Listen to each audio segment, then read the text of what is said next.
You feel what I'm saying? That ex. What's that mean to you? Huh? What's this mean?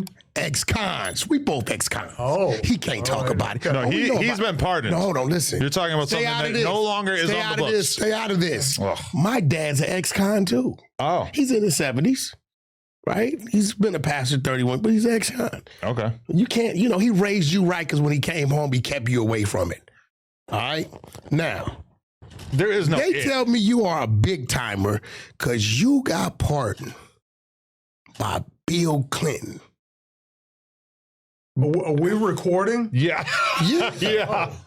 You got pardoned by Bill Clinton. That's a big deal. And not that you got like the pick out the hat. That was your homeboy. And see, one thing I know about Bill. Let's clarify that, though, because I think a lot of people expect him to have a relationship with Bill Clinton that is more significant than his reality. One thing I know about Bill is a different type of ninja. We say ninja instead of the other word. I'm building with you, Pops. Do we? He got some skull in the Oval Office. Mm-hmm. So I know anybody messing with Bill, like y'all on the level. Like, I don't think you was messing with Bill like, hey, go do this, go do that. I think you and Bill was like, yo, what's going on, man? Let's just play some cards and talk about it. So I want to know,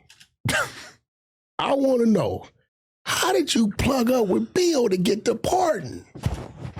Maybe you should start with just how he even began working on Bill Clinton's first presidential campaign. You don't give a damn about so you was on Bill's cabinet. Here's the answer to your question. Yeah. My family was very much involved in New Hampshire politics, and he won the presidency. And he looked out. After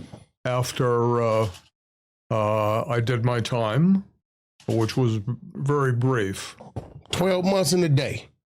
9 months. 9 months. So you did 9 months. Okay, so you went to like a little camp. No, it was a white collar offense. Very, I think on the scale of federal offenses, it would be considered very low. Technically, it was a count of mail fraud. Got you.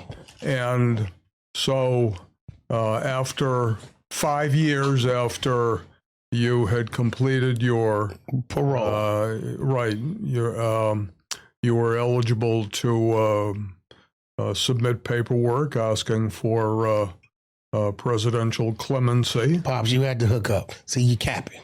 You had to hook up. Bill was your homeboy. He had more skin in the game than the average person because of the fact that he had worked on Bill Clinton's initial presidential campaign as an unpaid volunteer, which a lot of people online like to conflate that with you somehow being part of a secretive inner circle, one of Bill Clinton's best friends. That's what they say.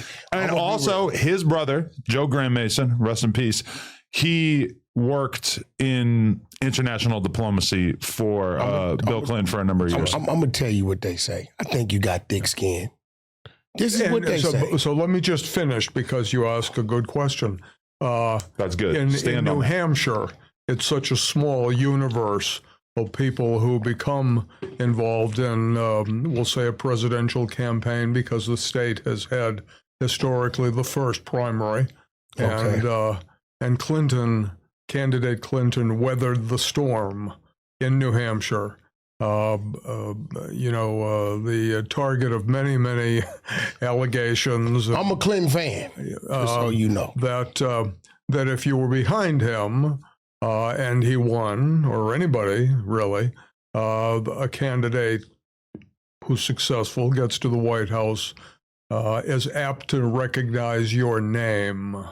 So in my case, and again, the president had nothing to do with we'll say, the prosecution or the sentencing or anything like that.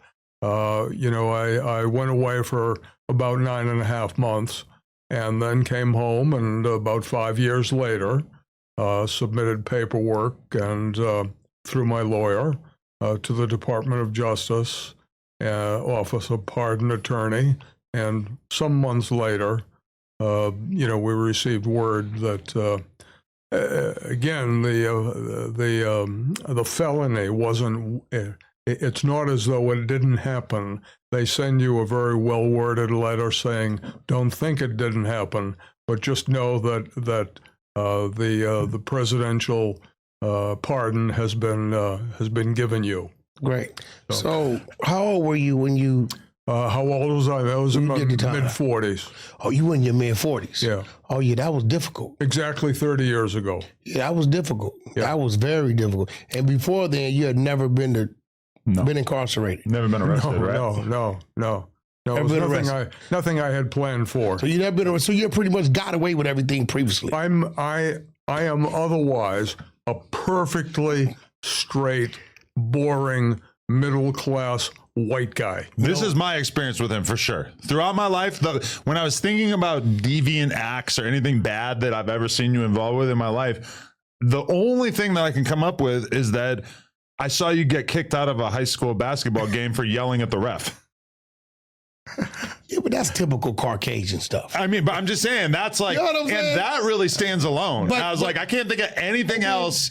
Never seen him punch then- somebody. Never really seen him do the road rage thing, scream. You know, it's just like, Then you guys yell different at refs. You know, us black people, we yell a little different. We get a little violent. We say a few F-bombs and we'll do this to you. You guys be like, hey, moron. yeah, no. Yeah, something you. like that. Hey, idiot. But Yeah. we do it walking towards them. You guys kind of stay in the same. What he did for sure would not have got him kicked out of a game in Pacoima. In Nashua, I think So the was standard it- for were you decorum probably. playing?